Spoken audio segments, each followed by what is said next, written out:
아멘. 하나님께서 오늘 주시는 말씀 히브리서 13장 9절부터 17절입니다. 신약성경 369쪽입니다. 13장 9절부터 17절입니다.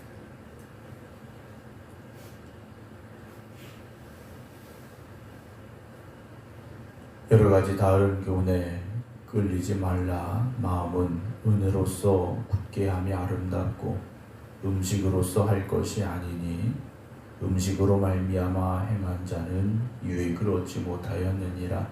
우리에게 제단이 있는데 장막에서 섬기는 자들은 그 제단에서 먹을 권한이 없나니 이는 죄를 위한 짐승의 피는 대제사장이 가지고 성소에 들어가고 그 육체는 영문 밖에서 불사름이라. 그러므로 예수도 자기 피로써 백성을 거룩하게 하려고 성문 밖에서 고난을 받으셨느니라. 그런즉 우리도 그의 치욕을 짊어지고 영문 밖으로 그에게 나아가자. 우리가 여기에는 영구한 도성이 없으므로 장차 올 것을 찾나니 그러므로 우리는 예수로 말미암아 항상 찬송의 제사를 하나님께 드리자.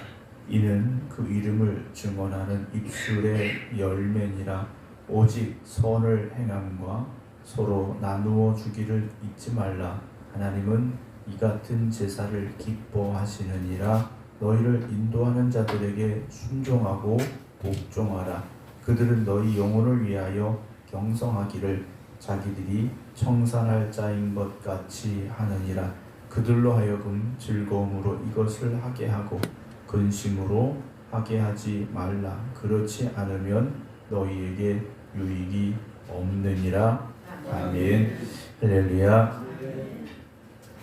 이번 한 주간도 하나님의 은혜 가운데 믿음의 길을 걸어갈 수 있는 여러분 되시고 또 그 믿음 가운데 또 하나님이 기뻐 받으시는 우리의 충성된 삶이 있기를 주님의 이름으로 축원합니다. 예배는 어떤 곳에서 어떤 모습으로 드려야 되는가 우리가 늘 고민이 됩니다. 오늘 히브리서의 말씀을 받아 읽었던 이들 역시 그런 고민 가운데 처하고 있습니다. 왜냐하면 이들은 계속 말씀드립니다마는 유대교 전통 안에서 태어나고 자란 사람들입니다. 그러니까 유대교에서 정해진 어떤 형식에 익숙해져 있는 사람들이라는 거죠.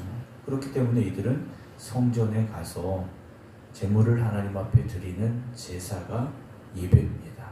그 예배 가운데 그들이 살아왔던 사람들이라는 거죠. 그런데 이제는 성전에서 짐승을 잡아 제물로 드리는 예배가 아니라 예수님께서 직접 속죄의 제물이 되어 주셨기 때문에 이제는 더 이상 짐승을 잡아 죽이는 예배가 아니라 주님의 십자가의 은혜를 기억하며 성만찬의 예식을 이들이 모임 가운데 행하기 시작한 겁니다. 그래서 정통 유대교에서 태어나고 자랐던 이들이 혼란에 빠질 수도 있는 상황이 됐다라는 거죠. 우리가 드렸던 예배는 이게 아닌데 고민할 수 있고 또 유대교에서 공격이 오는 거지 않습니까? 예배가 아니라는 겁니다. 다시 성전으로 오라는 거죠.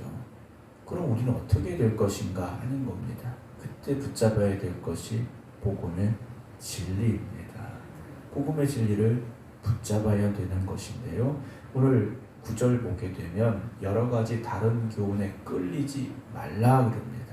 여기서 여러 가지 다른 교훈이라고 되어 있는데 그들에게 찾아오는 여러 가지 많은 도전들이겠죠.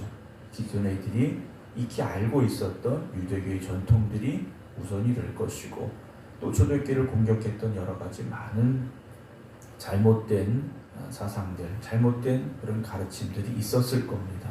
그런데 거기에 끌리지 말라는 겁니다. 마음은 은혜로서 굳게 함이 아름답고 음식으로서 할 것이 아니니 음식으로 말미암아 행한 자는 유익을 얻지 못한다 라고 단정을 하고 있습니다. 여러분 음식의 정결법에 따른 음식을 먹는 것, 이것으로 우리가 온전해지고 거룩해지는 것이 아니다 라고 주님 말씀하셨지 않습니까? 우리 입으로 들어가는 게 문제가 아니라 정말 우리의 마음에 무엇이 있고 그 마음에서부터 우리의 어떤 생각과 우리의 말과 행동이 나오느냐가 중요하다 주님은 말씀을 하신 겁니다. 그래서 성숙한 신앙인들은 말과 행동을 보면 드러나게 돼 있습니다. 성숙하지 못한 신앙인들과 성숙한 신앙인은요, 차이가 날 수밖에 없습니다. 구분이 된다는 거죠. 저도 이제 목회자가 되고 또 우리 짧지 않은 시간 동안 목회를 해오면서 제 자신도 또는 목회하면서 만나게 되는 저희 교회 성도님들이나 다른 교회에 속한 분들을 이렇게 뵈도 성숙한 신앙을 가진 분들은 다르다라는 것을 느끼게 됩니다. 말과 행동을 함에 있어서 정말 내 말과 이 행동이 하나님의 영광 앞에 합당한 것인지 아니면 이것이 내 혈기인지 구분이 된다는 거죠. 저도 말씀을 드렸습니다만 젊었을 때는 세상 말로 말하면 혈기가 좀 있었던 것 같아요. 그런데 목회자의 길을 걸어가면서 바뀌는 거죠. 요즘 그 MBTI라고 하는 성격 유형 검사가 있지 않습니까? 이렇게 쭉 해보면 바뀌어지는 것 같아요. 예전에 나와 요즘 그런 것을 정확한 건 아닙니다만 어쨌든 비슷하게 나오는데 보면 바뀌는 것 같아요. 여러분 바울이라는 사람이 그렇지 않았습니까? 그가 주님 만나기 전에 그가 사울이었을 때 그는요 혈기왕성한 사람이었습니다. 여러분 아무리 복음의 진리 안에 굳건히 선다고 해도 사람을 죽이는 일에 사람을 잡아서 감옥에 끌고 가는 일에 그렇게 열심을 낼 수 있다? 아마도 일정 부분 바울에게도 그런 혈기가 있지 않았을까라는 생각을 합니다. 그런데 그도 바뀌지 않습니까? 매를 맞아도 감옥에 갇혀도 그는요 십자가 앞에 선 사람이었기 때문에 변화되고 새로워졌다라는 거죠. 오늘 우리도 변화됨이 있어야 됩니다. 물론 이미 변화되신 분들 있으십니다. 그러나 마음 한편 어딘가에 보게 되면 아직도 변화되지 못한 내 생각들이 내 모습들이 웅크리고 있음을 보게 될 때가 있습니다. 오늘도 우리가 주님의 십자가 앞에서 우리의 마음이 은혜로서 굳건해질 수 있기를 주님의 이름으로 축원합니다. 10절에 우리에게 무엇이 있습니까? 제단이 있는데 장막에서 섬기는 자들은 그 제단에서 먹을 권한이 없다라고 되어 있습니다. 여러분 초대교회라고 우리가 표현을 합니다. 그러나 정말 초대교회는 어떤 모습이었을까 하는 거죠. 교회가 아닙니다. 우리가 생각하는 교회 건물이 아니라는 거죠. 누군가의 집에서 모이는 모임이었던 겁니다. 우리로 말하면 속회 예배 정도의 모임인 거죠. 적게 모일 때는 적은 숫자가 있었겠지만 조금 더 많은 이들이 모이는 그런 모임, 또 교회가 생겨나기 시작한 겁니다. 그래서 딱 비교를 해보면 예루살렘 성전의 제사와 초대교회 예배는요 규모에서도 차이나고 어떤 분위기에서도 차이날 수밖에 없었더라는 거죠. 더군다나 초대교회는 예루살렘 성전과 비교될 수밖에 없습니다. 이 당시 예루살렘 성전은 헤롯이요 자기의 권위를 과시하기 위해서 또 백성들에게 환심을 사기 위해서 다시 증축한 성전입니다. 그만큼 화려한 그런 성전이었었는데 초대교회가 모인 성도들이 모인 공동체 예배는요 그들과 비교해보면 초라할 수밖에 없었을 겁니다. 소나 양을 잡아드리는 제사가 아닙니다. 예수님이 그들에게 보여주신 그대로 빵과 포도주를 나누는 예배였다라는 거죠. 그래서 제단이 다른 겁니다. 소를 잡아드리는 그런 거창한 제사가 아니라 초라하다고 말할 수밖에 없는 빵과 포도주를 놓고 그들이 예수님의 십자가의 은혜를 다시금 기억하면서 드리는 제사였다라는 거죠. 그런데 이들은 분명하게 고백을 합니다. 우리에게 제단이 있어. 그런데 이 제단은 장막에서 섬기는 자들은 그 제단에서 먹을 권한이 없다라고 말합니다. 우리는 비록 빵과 포도주를 나누니 조촐한 제단이지만 이 제단은 예수 그리스도가 구주임을 고백하는 이들이 함께하는 제단이다 라는 고백을 하고 있습니다. 여러분, 교회는 그 규모에 따라 큰 교회, 작은 교회가 있는 게 아닙니다. 물론 수치적으로 큰 교회, 작은 교회가 있을지 모르지만 깨어있는 이들이 있는 교회, 정말 그 예배의 소중함을 고백하는 이들이 있는 교회, 예수님의 십자가의 보혈을 고백하는 이들이 있는 예배, 그 예배가 진정한 예배이고 그 예배를 드림이 있는 곳이 진정한 교회라는 것을 우리는 알아야 됩니다. 근데 요즘 어떻습니까? 규모에 비교가 있다는 거죠. 규모에 따라서 우리는 큰 교회야, 우리는 조그만 교회야, 우리는 어떤 건물이 있는 교회야, 우리는 삼각교회야, 이런 구분을 짓고 있고, 그 규모에 따라서 세상 말로 말해서 순서가 정해지기도 하고 어떤 세상적인 힘의 기준으로 구분을 하려고 하기도 합니다. 그러나 교회는 절대 그런 순서에 지배받는 곳이 되지 말아야 됩니다. 교회는 예수님의 십자가의 보혈에 의지하여 그 은혜에 감사함으로 고백하는 예배가 있어야 되고, 나옵니다만 하나님이 기뻐 받으시는 예배를 드리기도 힘써야 되는 곳이 바로 이 교회라는 것을 우리는 잊지 말아야 됩니다. 11절에 이는 죄를 위한 짐승의 피는 대상이 가지고 성소에 들어가고 그 육체는 영문 밖에서 불사름이라. 그러므로 예수도 자기 피로써 백성을 거룩하게 하려고 성문 밖에서 고난을 받으셨다 말하고 있죠. 예수님 예루살렘 성 안에서 십자가에 달리신 게 아닙니다. 성문 밖으로 끌려가셨고 갈보리 언덕에서 십자가에 달려 죽으셨다는 것이죠. 그런즉 우리도 그의 치욕을 짊어지고 영문 밖으로 그에게 나가자 라고 말합니다. 그들이 속해 있던 유대교의 전통이 아니라 이제는 주님 가신 그 길을 우리도 기쁨으로 따라갈 수 있어야 한다는 겁니다. 여러분, 우리가 신앙생활하는 건 어떤 사람들의 인정을 받기 위함도 아니지 않습니까? 우리가 어떤 영광을 누리고자 함도 아니지 않습니까? 우리는 더 낮아지고 더 겸손해지고 그래서 주님을 위해 헌신하고 충성하는 자리에 설 수 있어야 됩니다. 왜냐하면 14절 우리가 여기에는 영구한 도성이 없으므로 장차 올 것을 찾는 사람들이기 때문이라는 거죠. 이 땅의 것들을 우리가 쫓아가는 사람들이 아니라 영원한 하나님의 나라를 향하여 나아가고 있는 우리의 여정이라는 것을 잊지 말아야 됩니다. 그러므로 15절 우리는 예수로 말미암아 항상 찬송의 제사를 하나님께 드리자. 이는 그 이름을 증언하는 입술의 열매라고 고백을 합니다.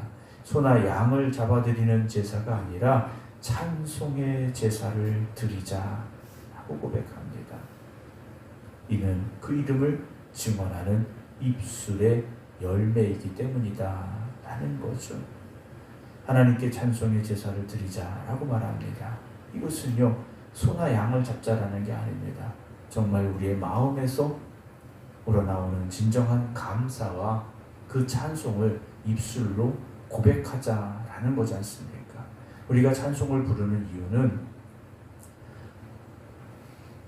하나님의 은혜에 감사하기 때문에 우리의 목소리로 하나님께 제사를 드리는 거다라는 거죠. 우리가 노래를 잘해서 찬송을 부르는 게 아니라 우리의 마음에 진정한 감사가 있는 찬송이 우리 입술을 통해서 고백되어져야 됩니다. 여러분, 세상에 노래 잘하는 사람들 많이 있지 않습니까? 예수님을 알지 못하는 사람도 찬송가 악보 주고 부르라면 부를 수 있겠죠. 자기 나름대로 어떤 감정을 섞어서 잘 부를 수 있을 겁니다. 그래서 그 사람이 교회를 다니는지 신앙이 있는지 알지 못하는 상태에서 듣는다면 제법 그럴듯한 찬송이 될 수 있겠죠. 그러나 하나님께서 기뻐 받으시는 찬송의 제사인가? 이건 하나님께서 판단하신다라는 거죠. 여러분, 오늘도 우리가 노래를 잘해서 노래를 못해서 여러분, 그건 우리의 귀에 들려지는 소리일 뿐이라는 거죠. 하나님께 들려지는 우리의 신앙의 고백이 담겨진 찬송의 제사를 드릴 수 있는 여러분 되시기를 주님의 이름으로 축원합니다. 또한 그 찬송의 제사는 무엇이 되어져야 됩니까? 그 이름을 증언하는 입술의 열매가 되어져야 됩니다. 여러분들의 입술을 통하여서 예수 그리스도의 이름을 증언하는 입술이 되시기 바랍니다. 16절 오직 선을 행함과 서로 나누어 주기를 잊지 말라. 하나님은 이 같은 제사를 기뻐하신다 라고 고백을 하죠. 여러분, 선을 행하는 삶이 되어져야 됩니다. 함께 돕고 나누어 주는 삶이 되어져야 됩니다. 하나님은요, 이 같은 제사를 기뻐하신다라는 거죠. 입으로만 주여 주여 부르는 자들이 되지 말아야 됩니다. 소나 양을 잡아서 드리는 그런 거창하고 화려한 제사를 드리는 그런 것을 하나님이 기뻐하시는 것이 아니라는 거죠. 하나님은 제사보다 순종을 기뻐하신다고 말씀하시지 않습니까? 그 순종은 어떤 순종입니까? 하나님의 말씀을 순종하는 겁니다. 하나님 사랑하고 우리 이웃을 사랑하고, 교회 공동체는 그 사랑이 있어야 됩니다. 나눔이 있어야 됩니다. 섬김이 있어야 됩니다. 17절 너희를 인도하는 자들에게 순종하고 복종하라. 초대교회로 이제 초대교회 안에 모여든 이들에게 있어서 이제 변화되는 것들이 무엇이 있냐면, 사도들이 세상을 떠납니다. 순교당하고, 그러면서 그 교회를 이끌어갈 그 교회 공동체를 이끌어갈 지도자들이 세워지게 됩니다. 이 지도자들을 중심으로 교회 공동체가 하나가 되어지고 외부의 공격으로부터 교회를 지켜나가는 그런 노력들이 있어야 되는 시점이 됐다라는 거죠. 그래서 교회 공동체를 이끌어가는 지도자들에게 순종하고 복종하라 그럽니다. 그럼 왜 교회 지도자들에게 복종하고 순종해야 되느냐? 그들은 너희 영혼을 위하여 경성하기를 자신들이 청산할 자인 것 같이 하고 있기 때문이라는 거죠. 그러니까 하나님 앞에 나아가서 정말 이들의 영혼에 대한 책임을 하나님께서 물으실 때 책임져야 되는 그런 각오를 가지고 교회를 이끌어가고 있는 지도자들이기 때문이다 라고 말하고 있습니다. 여러분, 교회 지도자들을 위해서 여러분 기도해 주시기 바랍니다. 또 목사를 위해서 기도해 주시기 바랍니다. 어떤 권위의 자리가 아니다라는 거죠. 예를 들어서 저에게 맡겨주신 우리 생각교회 성도들을 향하여 저는 어떤 마음을 가져야 되느냐? 하나님께서 그 책임을 저에게 물으신다라는 고백을 가지고 담임 목사로서의 역할을 감당할 수 있어야 되는 겁니다. 우리 장로님들은 또 그 역할을 감당해야 되는 거고, 속회 리더들은 또 그 일을 감당해야 되는 거고요. 한 영혼 한 영혼을 우리에게 맡겨주실 때에는 책임지라고 맡겨주신 거지 않습니까? 그 사명을 우리가 무겁게 받아들여야 되고, 그래서 교회 지도자들이 바로 설 수 있기를, 또 이 시대의 목사님들이 교회를 정말 하나님의 영광을 위해서 이끌어갈 수 있기를 여러분들이 기도해 주시기를 부탁을 드립니다. 그들로 하여금 즐거움으로 이것을 하게 하고 근심으로 하게 하지 말라. 그렇지 않으면 너에게 유익이 없다라고 말씀하고 있습니다. 물론 목사가 매일 즐겁게 목해야 된다, 꼭 이런 의미는 아닐 겁니다. 그 사명이라는 무거운 짐을 지고 있지만 그것을 기쁨으로 감당할 수 있도록 교회 공동체가 서로 돕고 또 헌신하고 또 사랑과 섬김이 있다면 목회자의 길이 결코 그렇게 힘들지만은 않다라는 것을 저는 여러분들에게 말씀을 드립니다. 사랑하는 성도 여러분, 우리는 교회라는 공동체 안에 속한 사람들입니다. 따로따로가 아니라는 거죠. 우리는 함께 가는 사람들입니다. 하나님의 나라를 향하여 우리가 서로를 위로해주고 또 격려해주고 끌어주고 붙잡아주고, 그래서 위로하고 사랑이 있는 그런 아름다운 믿음의 공동체가 되어져야 됩니다. 그래서 우리에게 맡겨진 영혼들을 한 영혼 한 영혼 주님의 마음을 가지고 서로 돌보아 줄 수 있어야 되고 보살펴 줄 수 있어야 되고 함께 할 수 있어야 됩니다. 그래서 오늘도 악한 마귀가 오는 사자같이 삼킬 자를 두루 찾고 있습니다. 여러분, 우리가 놓치면 마귀에게 삼킴을 당할 수밖에 없지 않습니까? 우리가 믿음의 울타리 안에서 서로를 돌보고 보호해주고 또 이끌어주고 양육해주고, 그래서 하나님 보시기에 아름다운 믿음의 공동체를 이끌어갈 수 있는, 이루어갈 수 있는 우리 생각교회가 되기를 주님의 이름으로 축원합니다. 기도하겠습니다. 영원한 하나님의 나라를 향하여 나아가는 믿음의 형제자매들이 우리 생각교회 안에 함께 모여 귀한 믿음의 공동체를 이루게 하시니 감사를 드립니다. 하나님의 뜻 가운데 바로 서는 교회가 되게 하시고 하나님의 영광을 높여드리는 교회 되게 하여 주시옵소서. 하나님이 기뻐 받으시는 제사를 드리는 교회 되게 하여 주시옵소서. 하나님의 은혜 가운데 우리가 변화되고 새로워질 수 있는 믿음의 형제자매들이 되게 하여 주시옵소서. 그래서 영적인 성숙함을 향하여 나아갈 수 있는 저희들 되게 하여 주시옵시고, 우리 입술을 통하여 찬송의 제사를 드리게 하시고, 우리의 삶을 통하여 하나님의 말씀에 순종함으로 하나님 기뻐 받으시는 삶의 제사를 드릴 수 있는 저희들이 되게 하여 주시옵소서. 겉으로 보여지는 화려함에 우리가 이끌리지 않게 하여 주시옵시고, 세상의 명예와 권력을 쫓아가지 않게 하시고, 오직 우리에게 주어진 사명의 십자가를 지고 주님을 따라갈 수 있는 저희들 되게 하여 주시옵소서.